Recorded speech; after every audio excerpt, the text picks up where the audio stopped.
Қорқыт Ата атындағы Қызылорда университетінің Қызылорда Хаб коворкинг орталығында жасанды интеллект мүмкіндіктері мен әлеуеті тақырыбында бірінші секцияның отырысы өтті. Қорқыт Ата атындағы Қызылорда университетінің Қызылорда Хаб орталығының жобасымен танысу мақсатында өткен ассамблея жастары мен қатысушылар секциясында студенттер мен сарапшылар еліміздің әлеуметтік-экономикалық дамуына жастардың қосатын үлесі, кәсіпкерлік және көшбасшылықты дамыту мүмкіндіктері, сондай-ақ жастар саясатының өзекті мәселелері жайында өзара пікірлерімен бөлісті. Жалпы Қазақстанның университеттерінде бүгін осы Қазақстан халқы ассамблеясының кафедралары жұмыс жасайды. Сондықтан бүгінгі мына әлемдік өзгерістер болып жатқан уақытта жастар арасындағы бірлікті, татулықты дәріптеп тарихқа да үңіліп отырмыз.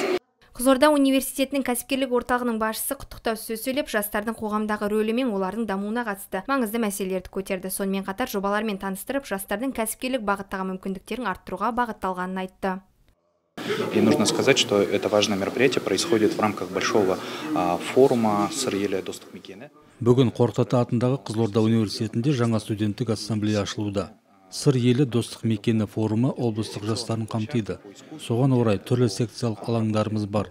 Жасанды интеллект, бұқаралық ақпарат құралдары. Біз үшін жастарды жаңа дағдыларға үйрету басты мақсат. Оған қоса ертең елеулі оқиға болмақ. Барлық форум қатысушылары ғарыш кемесінің ұшырылуын көрмек. Ғарыш кемесіне 2 ту, бірі 30 жыл ассамблеяға, бірі жастар ассамблея ұйымының логотиптері жеткізіледі.